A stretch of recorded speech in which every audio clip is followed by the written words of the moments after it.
sebenza kanzima.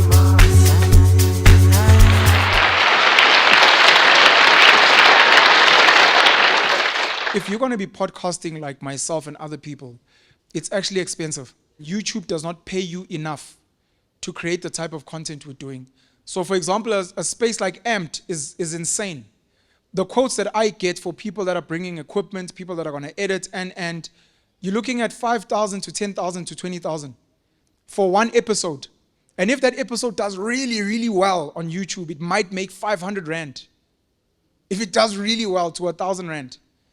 There are always going to be outlier episodes that do maybe 3,000, depending on the views. But you don't make money from this thing, and it comes at a cost. Equipment hire, I think it was mentioned earlier, or purchasing equipment. You can obviously use your cell phone while you're starting out. Venue hire for some people hire podcast studios. Paying crew, you don't even need to pay them money. Sometimes just imali taxi, maybe a meal, etc. There's a cost to editing.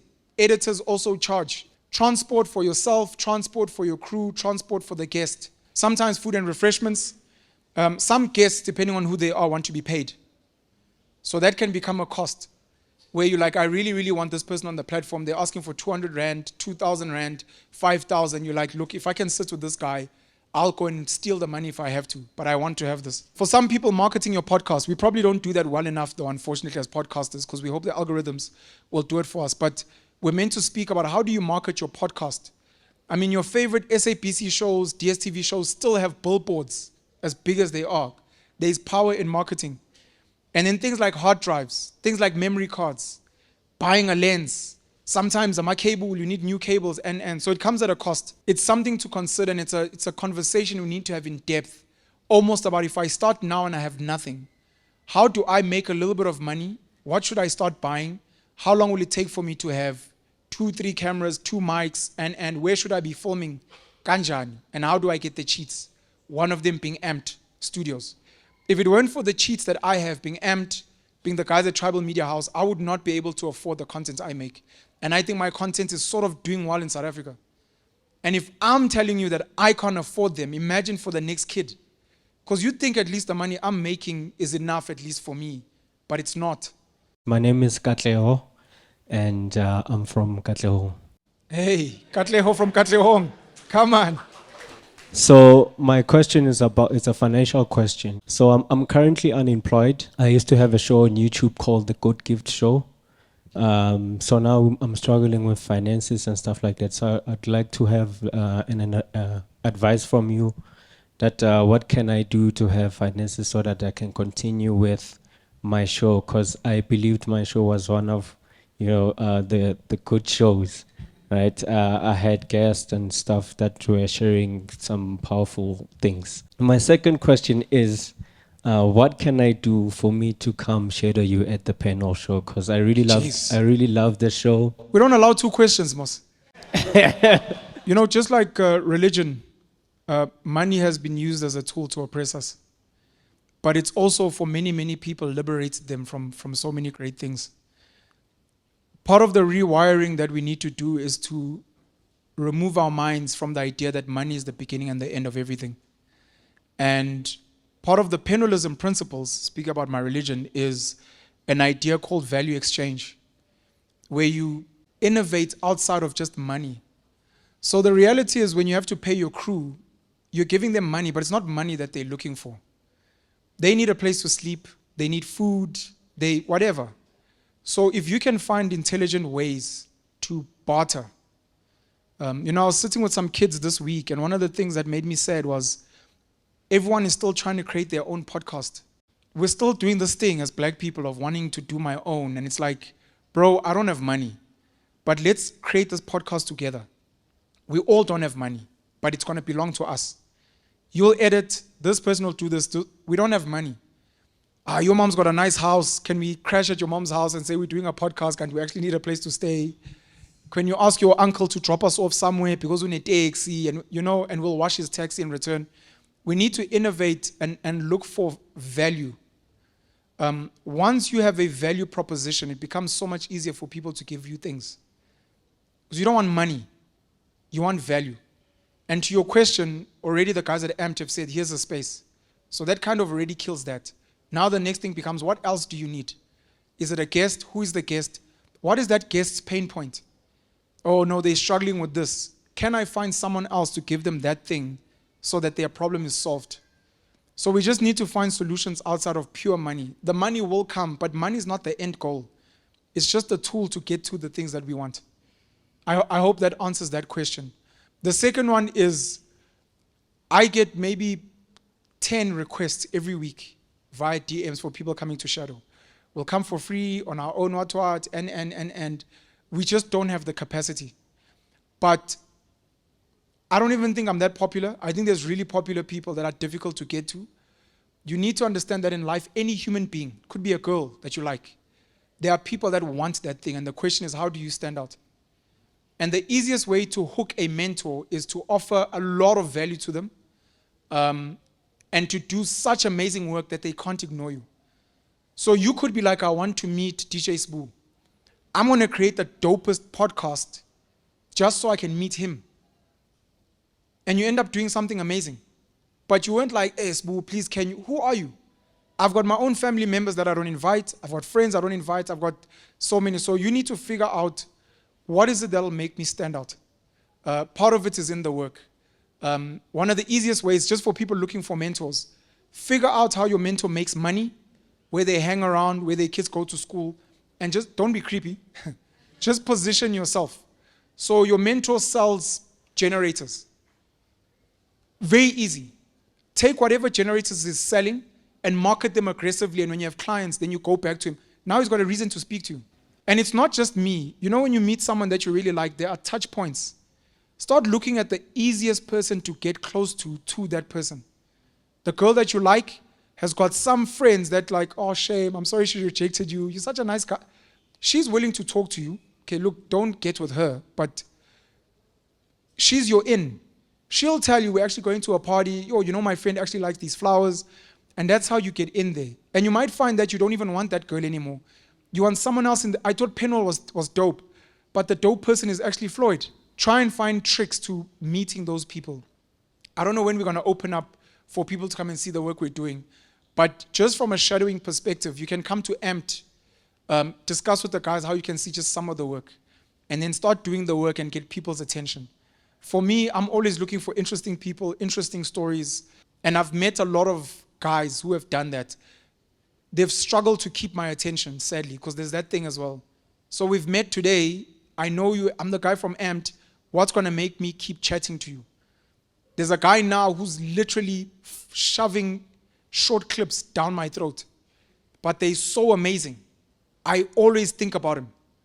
Guests, if you can meet someone that's really dope, you're like, Pen, I've got Patrice. Are you willing to meet with? Now I want to know, who the hell are you? And that becomes something of value. But we all need to think outside of money because it inhibits us. We don't have money, but we have so much more. You've got a home, you've got friends. All of us in this room can put together $10 and we have money for something else. Then we create, we've got equipment, we've got skills, and then from there the money will then start coming. Thing is, people are afraid of humble beginnings. Like when you start a podcast, like you might find that maybe you don't have an iPhone 14 Pro, like so maybe your videography quality might not be as good as like your MacG, as your Nkululeko and culture. But then you might have to start like somewhere, and then build up. Like falling in love with the process is basically just not caring about anything, but then just that gradual growth and like waking up every morning knowing that, okay, cool, today I'm just going to do this. Maybe let's try it this way. Then, something like that. So I think, please just emphasize on rewiring your mind to fall in love with the process and not the goal, because the goal is definitely not what separates us. Everyone has goals. So that clearly cannot be the thing for winners and losers. The difference is in the process. Generally in this space, my North Star, my guiding star is Joe Rogan. It's something as silly as asking, what would Joe Rogan do? As an example. Then you can find other people and you can piece together. And then obviously you have your own flavor that you'll add as well. There's a story of Colonel Sanders and KFC. There are a lot of new franchises that pop up. They pop up, then they die. They don't last for long. And what I normally try to say to people is exactly what you're saying. If you are trying to be like KFC, it doesn't make sense to look at KFC now. You have to go back to where it started. And they started by making fried chicken in a kitchen. So if you already have like a little container, you're even more advanced than Colonel Sanders at a certain point. You go back to Joe Rogan. Joe Rogan's first episodes look so horrible. It's like in a dark room, and I think it was just him to camera, etc. So as much as you're trying to be whoever you're trying to be, while you're looking at where they are, go back to where they were when they started. And then look at what were they doing every day. I've said to people before, it sounds nice to want to be Beyonce until you realize that what people see is maybe like 5% of the work. The real work, which you have to fall in love with, because if you don't, you're not going to last, is waking up in the morning, going to gym, not being able to eat what you want because you're going to be touring, so now you have to be on a diet. Then you have to go to choreography, and you have to get the moves right, and you're like, I'm not getting it. And then you have to go for singing lessons or singing classes. Then after that, have to go to the recording studio and lay different harmonies. And then after you've maybe recorded, then from there you have to go and do interviews. Now it's this radio station, and it's even when you're traveling to other countries, you still have to go and rehearse. Then there's makeup, then there's the costume, then there's interviews, then you have to travel. Traveling is tiring. If you don't love all of that and you're only focused on, I can't wait to be a celebrity, you've missed the whole thing and you're not going to last. How you rewire that is choosing a role model or a couple of them and then actually doing a deep dive in how they got to where they are and then focusing only on that. The prize should always be accidental and perchance. It's almost like a measure. You go to school the whole year, the fact that you passed at the end of the year is like, oh, okay, well, I should because I was studying and I was doing my work. But you can't every day be like, hey, don't I want to pass? But I want to pass. You have to put in the work. Calling out all content creators, from artists to podcasters to any creator who uses any form of audio.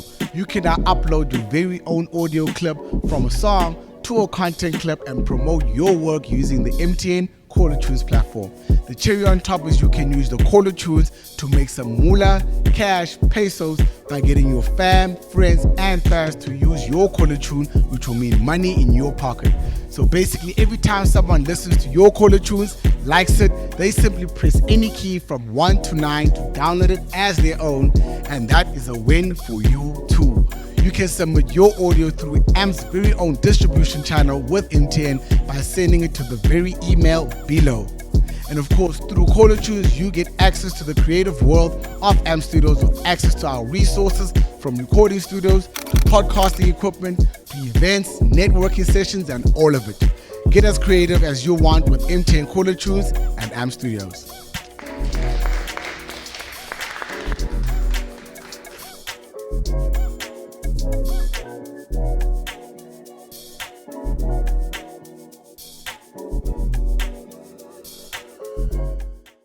My name is Koketso Rololo, and I just want to ask you something. I heard you talk about Joe Rogan and how his podcast became successful. I feel like one of the main reasons is because he had already had a strong presence in the industry before, like prior to the podcast, Fear Factor and all that. So how do I, as an unknown creative and all of that, boost my audience or get myself recognized in that type of space or industry? You're very right. I mean, we can speak about DJ Spoo now. He was known. DJ Fresh has got a podcast now. Trevor Noah started a podcast. Ukokos Koteni, I think, was part of a reality show as well. Mac G used to be on radio, and he was a child star. So there's definitely a lot of those things to consider, which is why I think, again, it's important to figure out what your superpower is. Because what's going to make people watch is going to be very much the conversation. Is it entertaining? Is it educational? Is it some news that they'd never thought about or something that's going to change their lives, motivational, etc. So you need to try and figure that out. That's the one thing. The second part is there's parts of life that you can't cheat. There are many successful people who have children who have tried to get into the industries their parents are in, and because they were looking for shortcuts, they kind of didn't make it. So you're going to have to respect the process, and part of it is doing the hard work of every single day, being like, look, Joe Rogan was a nobody before he became a somebody at the UFC and Fear Factor and being a stand-up comedian. DJ Spoo was a nobody before he became a somebody. So I'm a nobody now. And maybe even if you look at those same case studies, be like, It took them 10 years to get a TV gig. It took them 5 years to do this. So I'm going to give myself the same amount of time, but then do this work. You might in 2 years' time become something big. And that's where we speak about luck and those kind of things. But you have to put in the work and respect the process. What do you think about being a jack of all trades and being a master of none? Because I have this, my mind, I try a lot of things. I have a lot of things I'm doing. And I'm like, if I don't do that particular thing, I wouldn't continue doing this other thing because I'll be depressed because I have to do all these things to be who I am. How do you think about just focusing on one thing then you can focus on the other things? It's something I've struggled with for a long time, and I haven't found the answer. But you need to almost write these things out and maybe get mentors and coaches. And then write a list of all the things that you are good at or things that you are doing.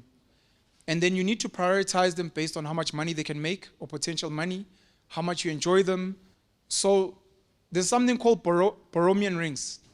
They're normally 3, but let's say 4 Borromean rings, which highlight your purpose. At the center of those rings are your purpose. The one is, what are you good at? One of those rings. What are you good at? What are you passionate about? You might be good at something, but not really passionate about it.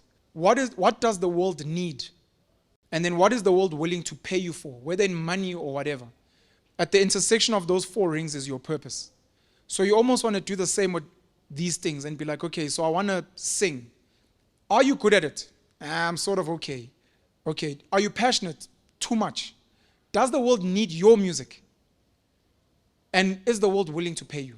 And then you do that. And once you've done that, then you can prioritize. Especially because time is a serious limiter. And where you can collaborate with people, collaborate. And I think at some point I figured out that the best of my abilities would be if I ran a church.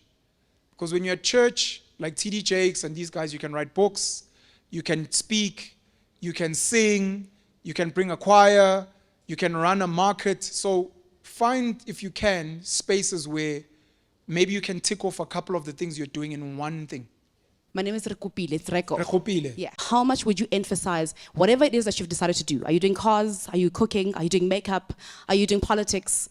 But like, how imperative is it that these people actually spend time off camera so that when they do come on camera, they're credible and they become, sort of the voices that are established in that space? So one of my superpowers, when we speak about superpowers, is I've been consuming a lot of information from a very young age.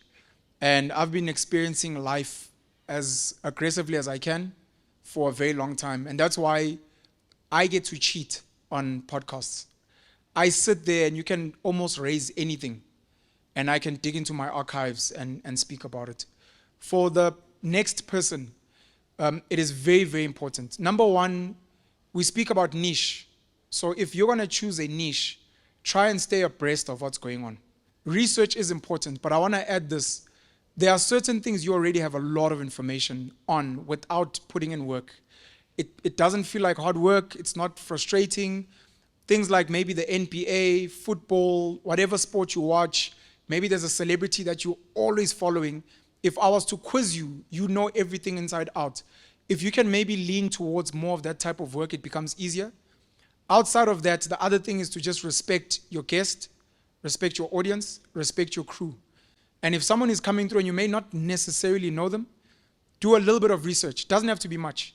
And when you're going to be specifically podcasting, try and have backups. So it's not something I do, but for normal people, have like 10 questions as a just in case, and then have like maybe 3 to 5 tidbits about your guest, which are almost going to make you seem as if you know them. Like, oh, you're a mother of 2. So, I mean, you're like, oh my gosh, how did you know that? It makes it seem like you actually really did your work. That's a cheat.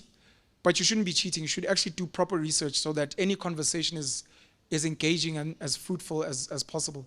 My name is Tsuelopile Mankind Tsotetse. I'd like to find out in terms of the interviews that you've had, been the best and why, and what's been your worst and why. My favorite interview is actually an interview that probably has the lowest numbers on the Penuel show.